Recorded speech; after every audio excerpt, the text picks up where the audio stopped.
Ladies and gentlemen, we are now ready to begin our next session, Building Trusted Notifier Networks to Tackle DNS Abuse. It is my pleasure to introduce our moderator for this segment, Alban Kwan, Head of Corporate Development and Strategic Alliances APAC CSC. Please join me in welcoming Alban Kwan to the stage.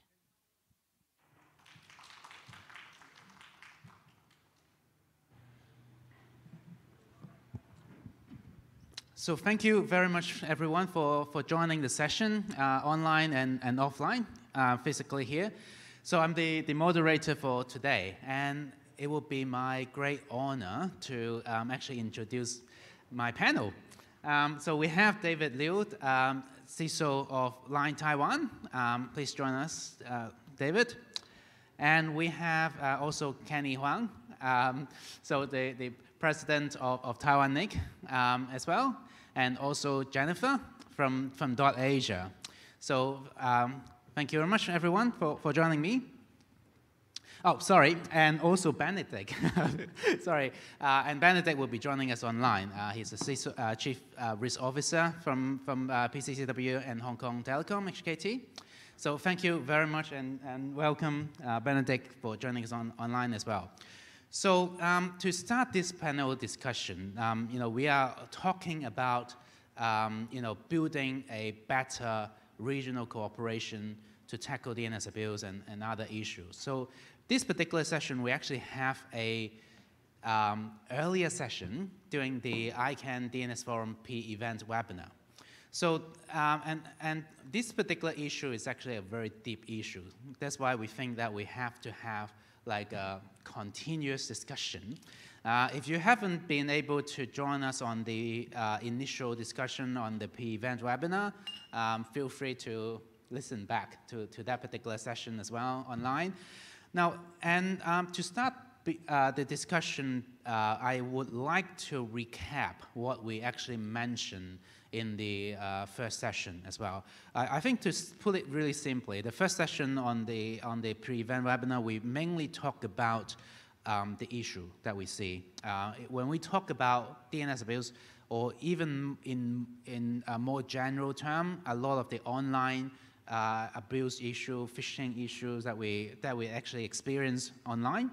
The first session actually talked about, in our perspective and the panel perspective, what are they, and what sort of issues that we actually encounter.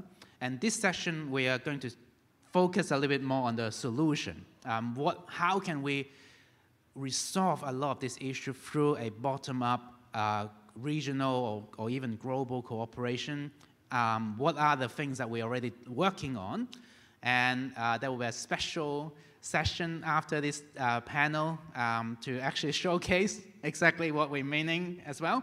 Now, in the first session, in a really quick summary for those who have not joined us, we mainly we talk about a lot of things, but I'll summarize into 4 different key issues that we discuss about.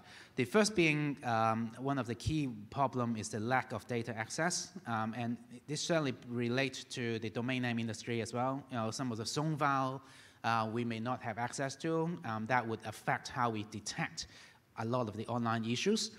The second problem that we discuss is what I would call a private or encrypted channel. And this goes a little beyond the internet community already, because we see this encrypted channel or private channel, for example, SMS is a private channel, a messaging app, like a private message sent via line or WhatsApp or other similar apps would be end-to-end encrypted. So there's a lot of newer issues moving into this kind of encrypted and private channel. The third thing would be the non-compliance of intermediary. And if you're following internet governance, we normally call that intermediate liability issue. And to give you an example, there might be a lot of bulletproof hosting provider, non-compliant registry. So it goes into a lot of discussion about who is responsible to do what. And how do we clear up the legal liability as well. But in practice, because of the uncertainty over here on basically just the non-action, we see this being a problem when it comes to DNS abuse. And the last one would be emerging technology. We talked briefly about the impact of AI and things like that. Now, so this session, we're not going to have a presentation by each panel, but we are going to spend a lot of time actually talking about solution and what actually happened. Now, the first part, I would like to sort of overview about the need for cooperation and some of its existing cooperation efforts first. So I actually want to address this question to both David and Benedict. So in cybersecurity industry, where you guys came from, there has already been a lot of cooperation built already. So, I would say some might be really effective, some may not be effective. Otherwise, we would not have that problem. But at the very least, can you give me some example of how the cybersecurity industry has been building cooperation already, and your comment on that? Maybe I'll start with David and then Benedict. Thank you. Okay. Actually, there are a lot of organizations and cooperation in the security industry. For example, we have the CERT to handling the incident-related issues, and like the OWASP to handling the vulnerability-related.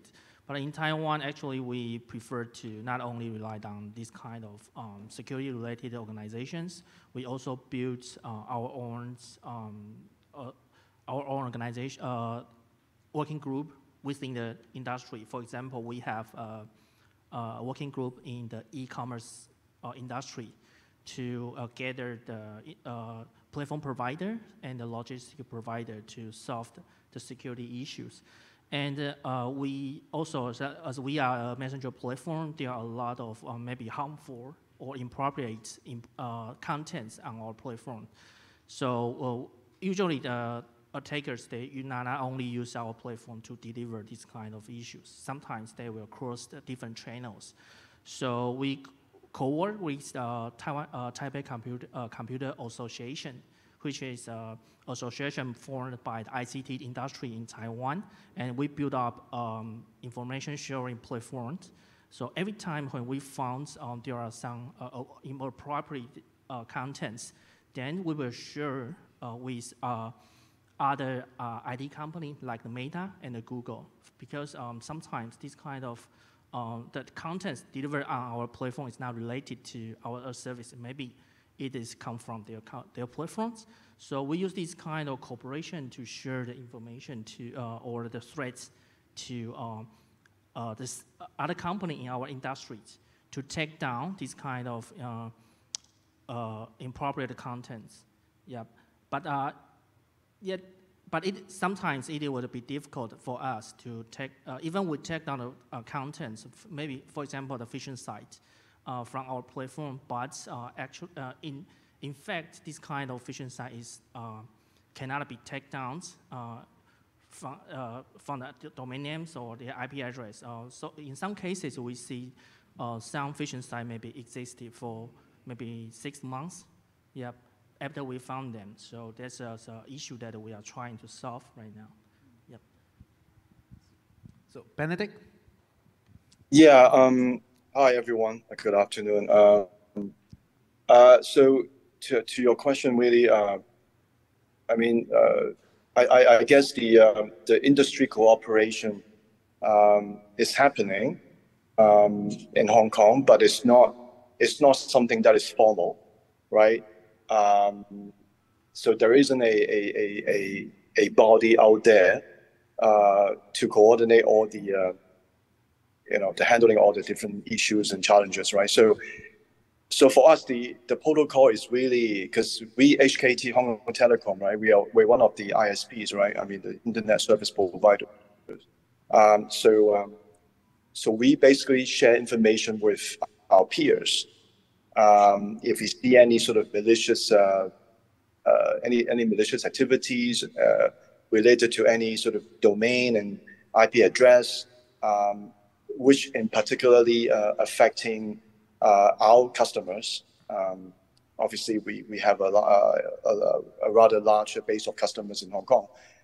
So we will do our own control, obviously. We can do our own blocking, and so then our customers won't be affected. But other customers, our non-HKT Hong Kong Telecom customers, then we notify our peers, like our, I wouldn't say competitors, but our peers, and notify them when we see there is an issue or something that is going on with their sort of affecting their business operations. Now, in terms of takedown, as David mentioned, obviously, if the incident itself is affecting our customer, then obviously we take action. So we work with external parties such as CSC, Hong Kong CERT, and to some extent with the Hong Kong Police. We'll coordinate and arrange the takedown of those malicious addresses or IPs, right? So I think there is some sort of cooperation taking place, some collaboration among the different companies and also stakeholders within the industry, but it's not a formal process. Thank you, Benedict. One of the things that I think is very important is that when we talk about a lot of these DNS abuse issue, phishing issue, malware issues, it must not be contained within the domain name industry. I remember there's a really good graph used by Edmund from .Asia to kind of highlight the limits of ICANN remit to actually address the problem. And I think this is really good because we can learn from the cybersecurity industry, and then we can combine some of the things that we are talking about in the domain industry. So the next question I want to ask is actually from with Kenny and Jen as well. So you guys are the first in the region to sign a trusted notifier relationship. I want are you able to give me a little bit of an overview of the reason why you are signing the trusted notifier? What are you trying to achieve here? Okay, right. Thank you, Albert, and thank you also for the other speaker. Good afternoon, good morning, good evening to anyone participating remotely. It's Kenny Wang again. We signed a trust notifier scheme with Asia and also with CSC a few years ago. I think starting from a few years ago. Basically, we try to, we cannot say solve the solution. We try to identify what's a potential way or potential direction can mitigate that kind of abuse. Basically, so far, we only have three directions, technically speaking, three directions. The first direction is from technical perspective. Any abuse that can be identified by any technical tool, digital technical tool, such as malware. So that can be easily to be removed through the technical tool to remove that kind of abuse. So let's belong to technical regime.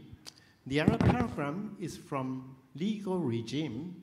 So any abuse can be identified from legal perspective, either as court order or sanction, or any mutual legal assistance treaty or Budapest Convention that make a decision. So from legal regime, we can identify that kind of abuse and try to take action based on the order we receive. So that's a technical potential way. But obviously, all the abuse we experience definitely cannot be resolved. I probably say 99% cannot be resolved by these two approaches, either technical way or either from legal perspective cannot be removed. So meanwhile, we try to explore is there any other way we can try to find a way to mitigate that kind of abuse. For example, based on the intermediary contractual agreement, because majority of us probably are internet intermediary. Either you are GTLD registry or you are GTLD registrar, CCTLD registry, GCTLD registrar, cloud service provider, hosting company. Basically, you offer your service agreement to your subscriber. That means you have 100% obligation to enforce your agreement. So based on that kind of agreement, we can collaborate with different registrar based on the agreement. We enforce the agreement that we standing on a legal right to enforce our agreement. So based on that kind of the power of enforceability, I need to mention the enforceability. If only sharing intelligence is definitely not good enough, because intelligence didn't allow you to make your own decision. You got to have your own power to make your enforcement. So that's why we collaborate with registry, registrar, DNS community to see how can we emphasize our power of enforceability. Of course, GTLD has obligation with ICANN, has a contract with ICANN, and also we try to comply with the contract with ICANN. Meanwhile, also try to see the way to improve any enforceability between the contract. For example, like a public interest commitment, or either go through a registry, a voluntary scheme, and try to improve the enforceability from the contract, but still not good enough. So we still starting from bottom up, like we collaborate with Asia. We try to identify any abusive scheme, try to identify from technical measure, how can we identify a technical abuse. And based on that, we become a trust notifier, notify our partner, and we provide well evidence to Asia or to CSC. That's all the evidence we've been collected, follow the common protocol, we identify the evidence. So they can quickly to make their own decision based on their contract. So that's why I found that kind of protocol is even more convenient, even more effective to reduce that kind of abuse, theoretically. So I probably stop here, pass it to Jennifer. Thank you, Kenny. Kenny, you've actually mentioned all of what I wanted to say, but I would add a little bit more. I guess for the trusted notifier arrangements and I guess the instrument, I think Kenny was emphasizing quite clearly what can we do more. The industry has always been very proactive in going above and beyond. For example, .Asia is a GTLD with a contractual, with the contract with ICANN, going above and beyond our contractual agreements to be able to combat and mitigate DNS abuse. And I think for the trusted notifier arrangement, it's a bilateral, I guess, instrument. It could be a contract, it could be a memorandum of understanding, but this effectively recognizes the two entities, it recognizes each other. So TWNIC recognizes .Asia, .Asia recognizes TWNIC as trusted source of information to be able to effectively and very quickly effect any takedown materials of illicit activities. I think specific to our MOU, it is on anti-phishing, but of course, DNS abuse has the 5 categories, botnet, malware, farming, phishing, and spam, if it's a vector for the above 4. So I think I'll stop here. I think Kenny has already quite enumerated the possibilities of a effective instrument that allows the industry to collaborate and effect takedowns, evidenced takedowns quite efficiently. Thank you both. I want to quickly mention one thing because I want to move the discussion into discussion about how to better cooperate to resolve the issue while that we talk about what we have done. One thing I quickly want to mention before I move on to this topic is that this is the term trusted notifier is predominantly used in the domain name industry at the moment. But if you look into the European law, the Digital Services Act, the DSA, it actually talks about another term called trusted flagger. The concept is basically the same because I think everyone kind of recognized we cannot really resolve a lot of the issue by, just doing whatever we're doing. So there needs to be some better cooperation, either the trusted notifier or trusted flagger. So let's drill down a little bit on this kind of cooperation program. Actually, I want to start with David first. So now, Line is a end-to-end encrypted platform. We talk about these two problems about the detection, the lack of data access, and the private encrypted channel. So you are definitely an encrypted channel. There's no way for us to actually break into the encryption and actually see the information. But if there is a phishing attack being launched through the platform, this is certainly harmful for the society, but also harmful for Line. So I think generally speaking, I think there's a sort of a global trend by the government to at least ask you to sort of break the encryption as well. So I think let's keep the question really general. So how do you think a better cooperation model may be able to help lower the threat of this or resolving some of this problem? Okay, so yes, this is a good question. That it's always a challenge to take a balance between the user's privacy and the security. And in our platforms, we believe that just like Jeff mentioned this morning, that the internet, this ecosystem has a lot of players, and we believe that our user is one of them. So in line, we built two systems to solve this issue. The first one is we have the reporting system. Our users, they can report any inappropriate content or some content they have the concerns from our app to us, and our operator will help them to check if this kind of information is harmful, and then we will try to take down the related contents. And the other one is actually we are like everyone, because no one can figure out what is the internet is. We are still learning the new kind of crime activities on our platform or on other IT platforms. So we built a fact check platform, which is a public one and a free one with a third party, the fact checker association. And not only our user, all the Taiwan users, if they have any concern about what kind of information, not only the news or the article on the internet, they have also to submit some phishing link to that platforms.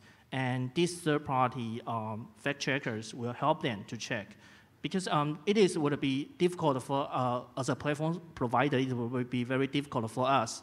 Once a user, they report this banking website is a fake website, and it would be very costly to us to communicate with the bank. We need to find a contact with with the bank to check with them.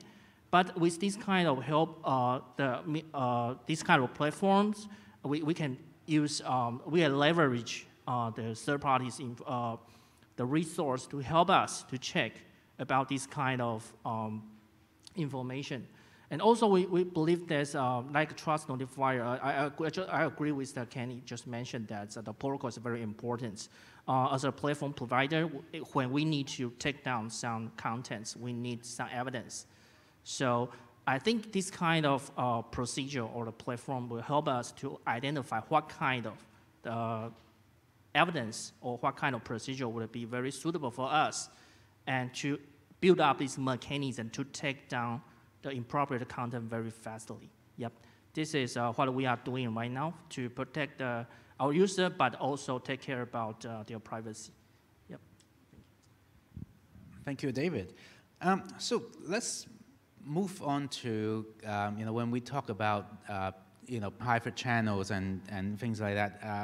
So SMS is certainly one of the other one.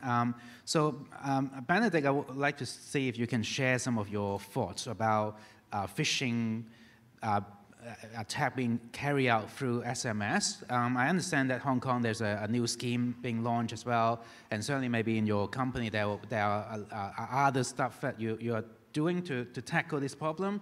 Benedict, would you be able to give us an overview of what we have been doing in Hong Kong and HKT about phishing attack delivered via SMS? Sure. Well, in fact, I think what you're referring to is called the SMS verification scheme being sort of rolled out in Hong Kong. So HKT is in fact the initiator of this scheme, right? The idea is to help customers or end users to distinguish whether or not the SMS or text messages are sent from genuine sources, i.e., not from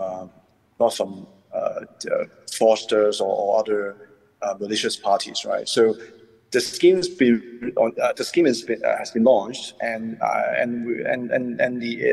the registration is actually sort of monitored or administered by the OFCA, the regulator, the telecommunication regulator in Hong Kong. It is getting, because there's so many companies, so many sectors in Hong Kong, right?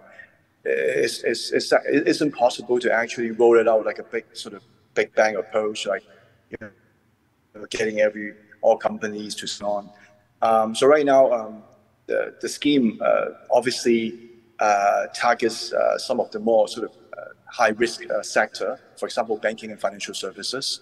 I would say most of the majority of banks, financial institutions in Hong Kong, they are already enrolled. The next sector would probably be all the government services, civil services like government bodies, hospitals, and government sort of bodies and so on and so forth, right? So that is also ongoing. Probably the last segment of the market would be all the corporates, so the private sector companies, enterprises and SMEs and so on and so forth, right? So this is really, it's a good way to help the end users or the customers or the recipients of messages to authenticate the sources by seeing there's a hashtag in front of the name of the sender. So as soon as you see the message coming from the sender with the hashtag before the name of the company or the organization, the recipient will know that that is a genuine SMS message sent by the sender. So this has been rolled out. Again, this is just one of the measures that collectively we want to combat, the issue caused by phishing, right? Of course, there's always the element of education. To educate end users, customers to understand, to distinguish, to tell whether the messages are genuine, authenticated, and also looking at some of the content, some of the sort of information the message is trying to convey across to the end user, and so from there you can also see whether there's any pattern of forgery, right? Yeah, thank you, Benedict. I think if I understand it correctly and try to link it back to what we do in the domain kind of industry as well in the internet side, one of the key concepts that we always talk about is if you are a large organization, the first thing that you need to do in protecting your brand is to make sure that you tell people who you are, like who are the real you. Otherwise, the customer would not be able to distinguish what are the fakes. So essentially, the scheme on the SMS side is to do the first part. You help to identify what are the real one. I would say that it may not totally eliminate all the fake SMS. That people would be able to find a way around it, but at least you help people to do a identification of the real person. Is that correct, Benedict? Yeah, I mean, well, obviously, if you want to be part of the scheme, first of all, you have to go through the registration, right? And also the OFCA, the regulator in Hong Kong, will need to obviously performs the due diligence, right, on the application. So not just anybody would actually get admitted to the scheme, right? So that entry is already being checked and validated by the regulator. So I think that's a control there. But I agree with you. I mean, obviously, sometimes people may slip their mind and don't recall the importance to see the hashtag in front of the name, so they would just see the name coming in. And also, again, as I say, this is something that is still ongoing in Hong Kong, so not all the companies have registered on the scheme. So there are genuine messages or senders sending out messages without the hashtag. So again, back to my earlier point is the content of the message, and also the recognizing the sender, the identification. Right? I think the identity of the sender is also very important from customer perspective. Thank you very much. So let me ask a question to Kenny. So I want to address the lack of data access with you. Domain name certainly is a foundational internet infrastructure. It underpins a lot of the other issues as well. So under the ICANN kind of regulation, in principle, GTLD domain names song file are open. So we can have access to most of the GTLD song files, but CCTLD are often considered closed. Certainly we talk about how we can also build up some kind of data disclosure and data sharing scheme to improve detection.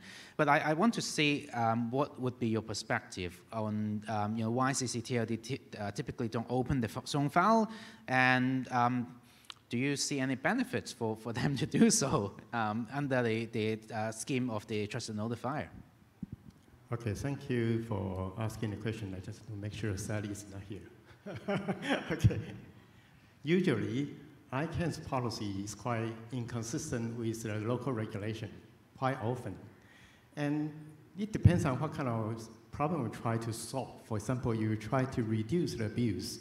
Probably the most important is the WHOIS database. You try to identify what will be the newly registered domain name. That's very critical information. And the life cycle of the domain, that's critical information.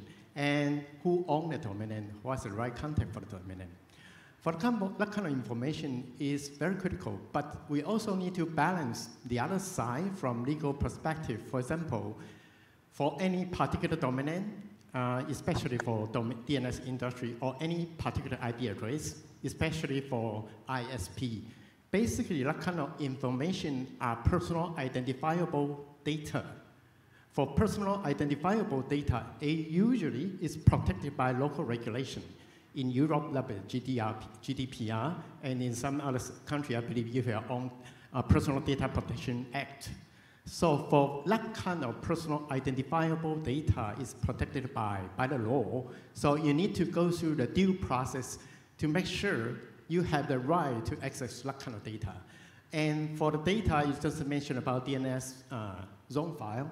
And DNS zone file doesn't contain that kind of sensitive information. They just cover IP address versus domain name or versus something else, some parameter of the DNS. And for that kind of data, it's not very, very helpful to solve and to reduce the abuse. But basically, you can reuse that kind of data for different purposes. But I'm not so sure whether that kind of purpose can reduce the abuse or not. But frankly speaking, for GTLD actually it's been regulated by ICANN. You need to try to do your best to open your data. For most of the CCTLD, some of the CCTLD, they probably prohibit to open that kind of data. But I think that can be discussed. But back to my original question, that kind of data probably didn't solve the problem you try to resolve. Thank you. All right. So I want to move on to the next problem that we identified before, which is the non-compliant intermediary. So let me continue with Kenny first. So speaking on the cooperation, I think you in Taiwan, I learned that you have developed it, a program called DNS out ZP. So maybe you can give us a little bit of overview of that scheme, and how do you see this kind of local program can be expanded into the Trusted Notifiers framework, and what are the issues that you're trying to address through the DNS RPC? Okay, right, thank you. You probably can go, it's a little bit technical detail. RPC is just like a blacklist. You put any domain into the blacklist, it will be prohibited from resolution. So by doing that, we collaborate with the local DNS resolver operator. Majority are telecommunication operator. We collaborate with them and to identify initially we're starting from the pilot to see whether the technical are scalable enough, the technology is scalable enough. So eventually, it proved it's really, really scalable, and we have the whole Taiwan, all the ISP collaborate with us, put a blacklist into RPZ, effectively they lower block resolution from any domain name. So that's a technical perspective. And go back to the other side, who has the power to press the red button? That's another question. So for example, like a DNS abuse, we are DNS CCTLD registry, and we have also like a CSC registrar. We have our power based on our own agreement, and the domain name we manage, we has the power to do something if the user of the registrant violate the agreement. So we definitely are capable to do something. But for RPZ, it less prohibit resolution. That means the domain name public register outside of Taiwan, for example, that could be somewhere in South America. So we have almost no data access to South America. It takes years. And we don't have a legal cooperation with the South American. But the abuse happening, and the most effective way to stop abuse to trigger the technical solution. But as I say, we are not the people to press the button, the red button. So we rely on our local, another kind of trust notifier to identify and to determine that belong to the illegal activity. And we allow them to press the button on behalf of us. We provide a technical background, technical platform for them, so they press the red button to enter the illegal domain name into the zone file. So our local trust notifier basically a law enforcement agent, for example, like a police station or high prosecutor office, and some of the department, they have special training in cybersecurity. So we identify 4 of the local trust notifier, they more or less has a legal power to do some legal enforcement. So rely on them, they press the red button to activate that kind of DNS RPZ into the blacklist.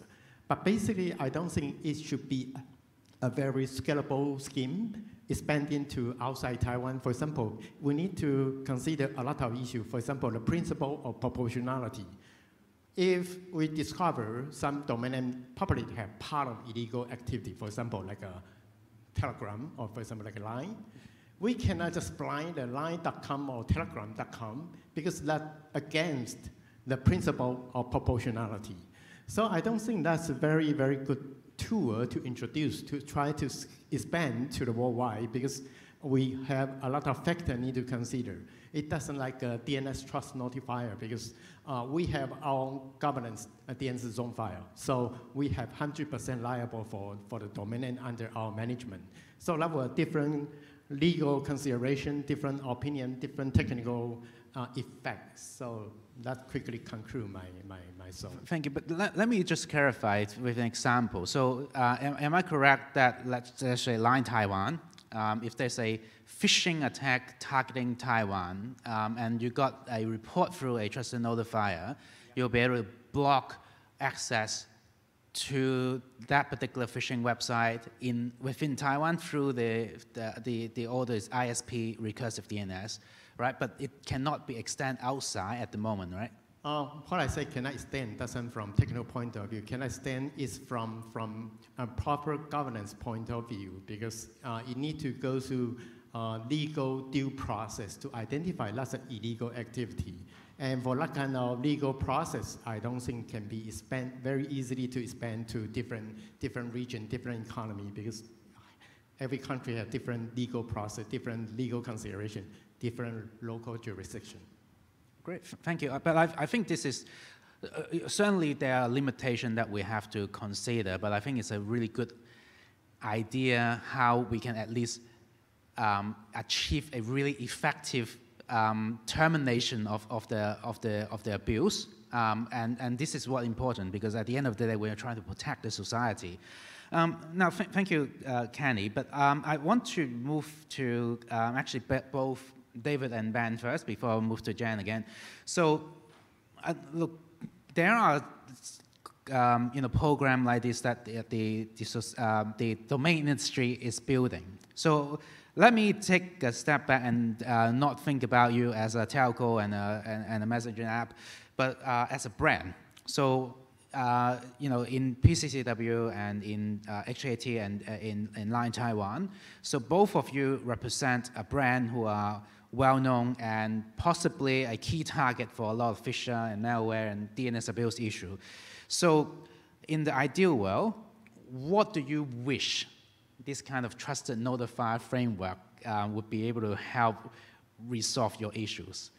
Maybe I'll have Benedict first and then David. No, I think I agree with you. I think it's the trusted, the TN. I mean, I think it's a good. The trusted notifier is a good scheme. It can be very effective if it's being implemented efficiently. I mean, properly. In an ideal world, obviously, if we were to become or engage with one of the trusted notifiers, obviously, I think the transparency is very important in terms of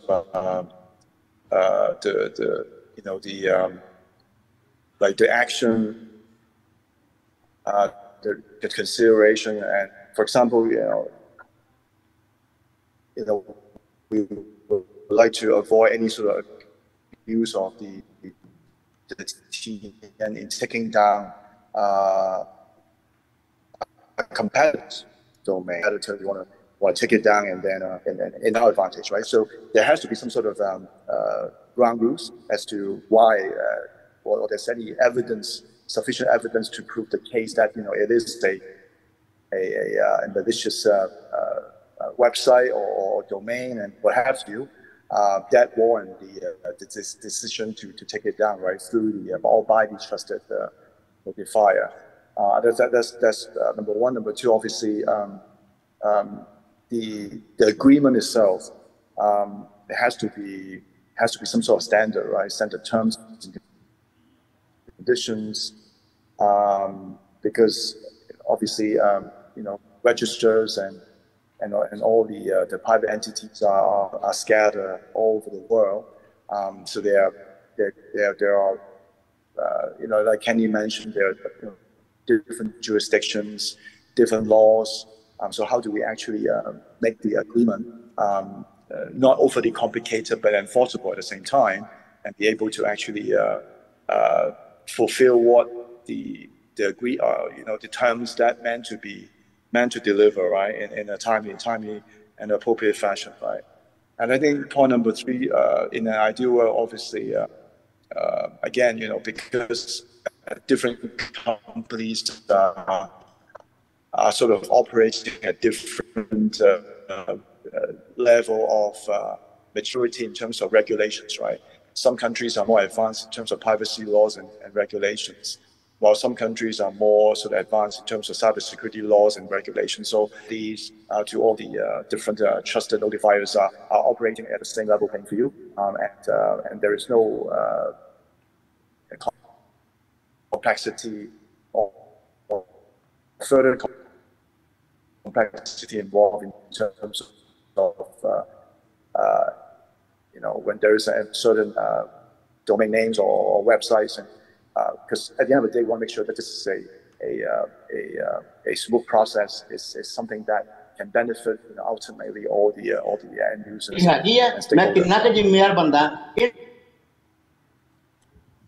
Sorry. Yep. All right. Thank you, Benedict. Maybe I'll pass on to David first. Okay.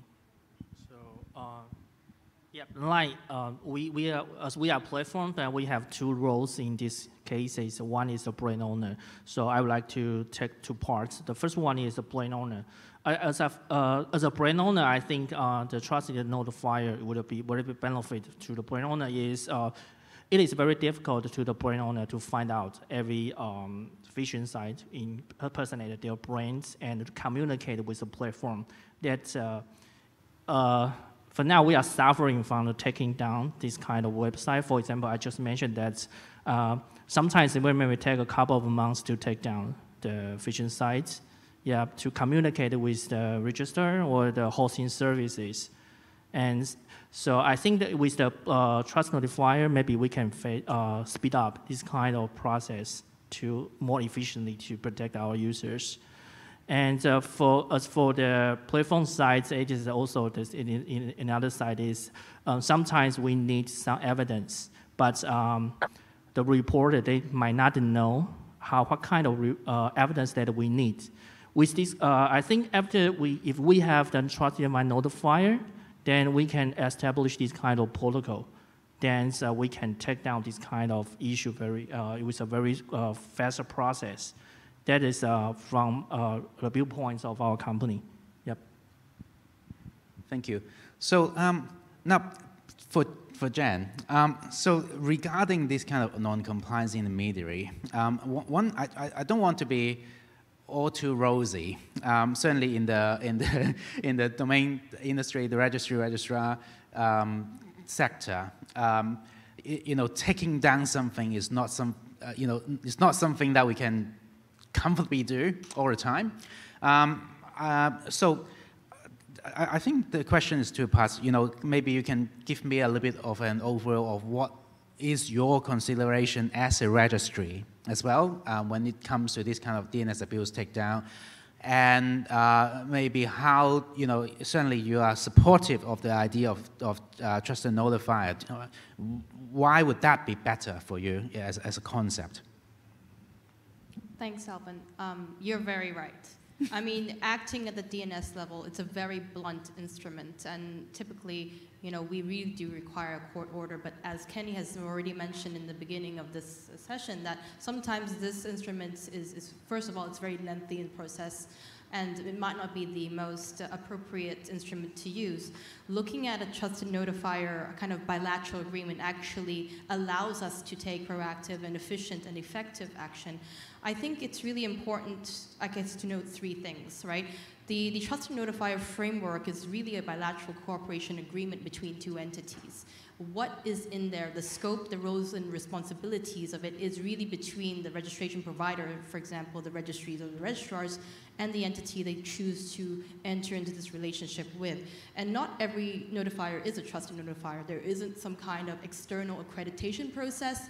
It is not, on the basis of their expertise that they automatically become a quote-unquote trusted notifier. It really is a bilateral cooperation that is negotiated and between the two entities. And I guess the one thing I really want to stress is the word trust. That's where it is. We have to trust the information that there has been substantive and procedural due diligence, that it has been well evidenced before we are able to take action. There is a lot of legal ramifications if we do, and it's a very, very blunt instrument. We need to make sure that when we do act from these, we are able to expedite this reporting from our trusted notifier to be able to act in a way that we can. And one more thing that I wanted to point out is the choice of action is also contingent upon the registration provider, for example, the registry or the registrar.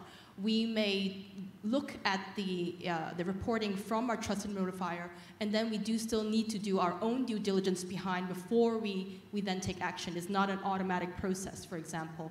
In particular, the .Asia and the TWNIC agreement, we have the anti-phishing fast-track mechanism. This is a trusted channel of communication between the two institutions, and we are able to look at it in forms of the way we, I guess, structure the reporting template. And this would be tailored to every single different trusted notifier relationship. Our relationship here would be very different from something that CSC and Line are contemplating. And I think that is the value of being able to tailor the roles and responsibilities, the scope, and the action you then take afterwards. Okay, thanks, Jen. Let's move on to the last part. In conclusion, I'm hoping that you can also share some of your observation about other regions as well. So I believe you don't want me to ask you that question, but I'm going to ask you this question in a slightly different way. So I think it happens that APAC is the region that actually have a lot more of this trusted notifier happening. We are going to have two more examples later on for you. But you know, you live in the US. You understand the APAC region as well. Can you give us your observation as to why APAC is a bit more advanced in this particular area, or maybe why the other regions are not doing much?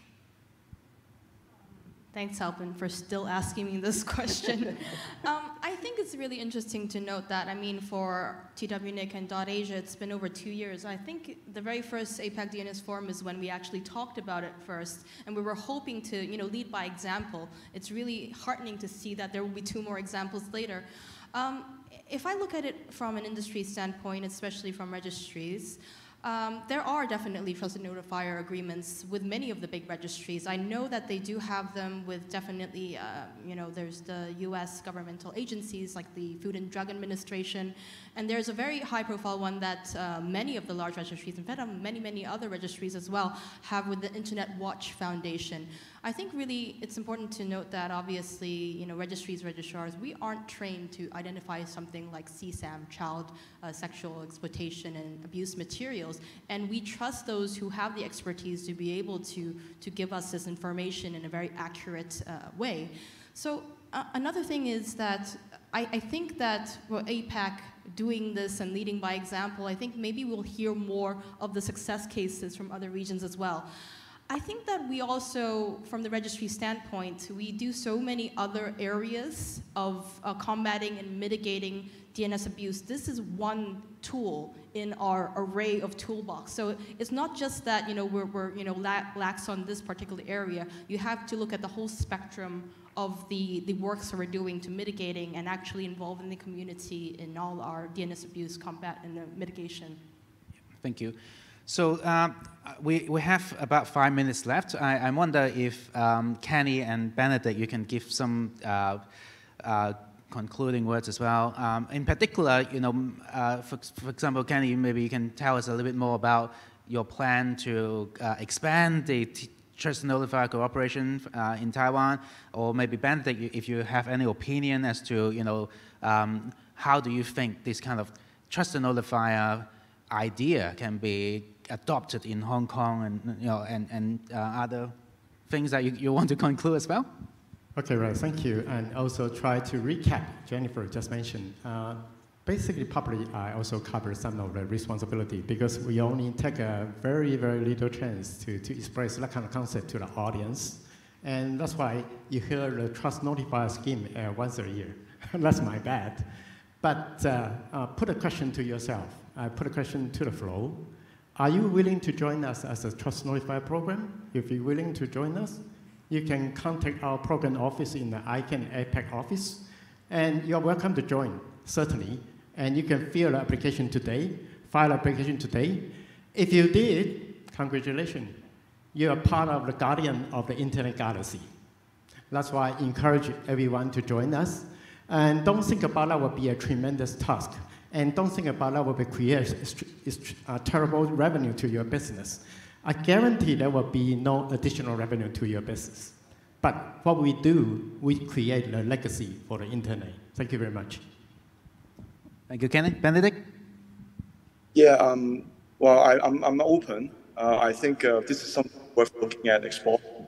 Hong Kong, the Trust Notifier scheme. I mean, to be honest, like at the end of the day, right? I mean, we just want to make sure that, you know, when there is an issue, and we can expedite the process of taking down or notifying others, our peers, and formulate a much quicker response to the issues, right? You know, before it becomes systemic across the market, and then more and more people will fall to become victims, right? You know, it could be reputation losses, or it could be financial losses, right? So I think, yeah, I'm happy to explore. I think it would be a good thing to improve our overall security posture, right? As a company, as a group, right? Yeah. Thank you, Benedict. Although Trust Notifier at the moment is very a domain industry initiative, but I honestly think DNS abuse or phishing attack and malware, all these issues needs to expand beyond domain industry. I'm glad Benedict also share the same idea as well. And as example, I think later on today, Line and CSC will be signing a Trusted Notifier MOU. David, I would like to see if you are able to give us your thoughts, process behind this, and what would be your expectation on this Trusted Notifier. First, I would like to thank CSC to bring such a inspired idea to us. And from our viewpoint, that we expect that not only to sign with a Trusted Notifier, and also, as I mentioned, that our goal is to bring every participant in this internet together, include our user. So we would like to seek more possibilities, for example, about the platforms, and we collect the data from our users or for the report from our users. And maybe the data that we already collect on the fact check platforms, maybe it will become another corporations with other trusted notifier to share the information that provided by our user, for example, the new phishing website, phishing domains, dance, and they will not only benefit us and the trusted notifier, they will also benefit to other brand owners. So we would like to join this kind of cooperation and to try to make the overall internet to make a stronger internet ecosystem. Yep, thank you. Thank you very much, David. Basically, that concludes our panel today. We have literally 45 seconds left. I don't believe that's enough time to ask any question. But if you do have any question, please feel free to ask any of the panel when you meet him or her during lunch or any other break. So thank you very much for today. And as mentioned, there will be a session to follow. Yanqing? Thank you. So thank you to all the speakers and also session moderator, Alban. If I could just kindly get you all to stay and take a photo first for this panel. So if I can invite you to stand up, please. And then Benedict as well to remain online. We'll have you captured as well. Thank you.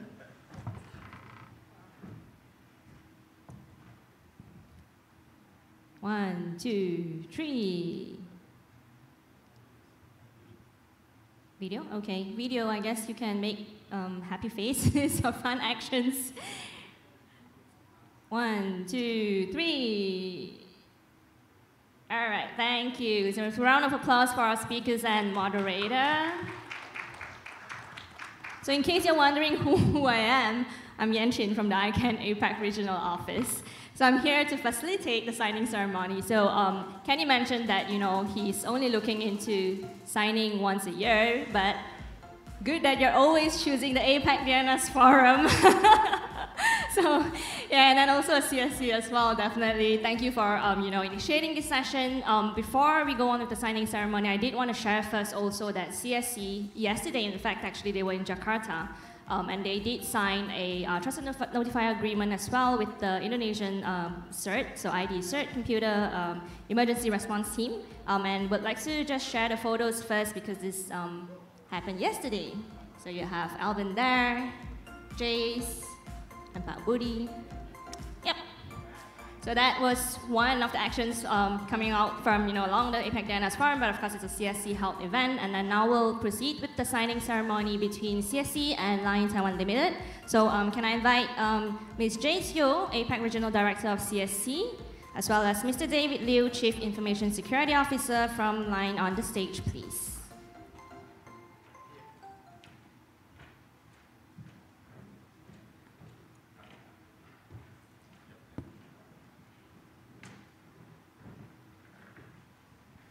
All right, so I'll let you proceed with your signing.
All right, and if we could kindly invite you to stand up as well, we'll take a photo with the photographer in front.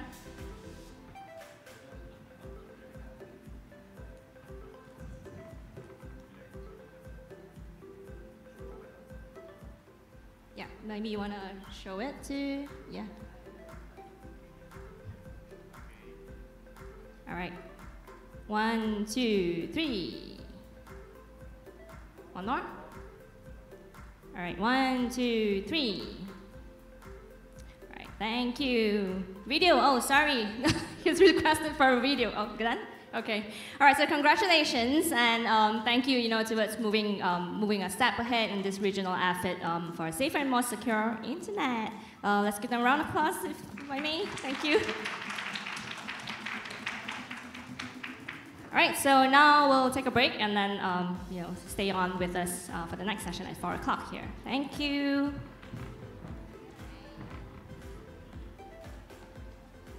Ladies and gentlemen, we are about to take a short tea break. Please be back in 15 minutes. Enjoy your tea break. Thank you. Ladies and gentlemen, we are about to take a short tea break. Please be back in 15 minutes. Enjoy your tea break. Thank you.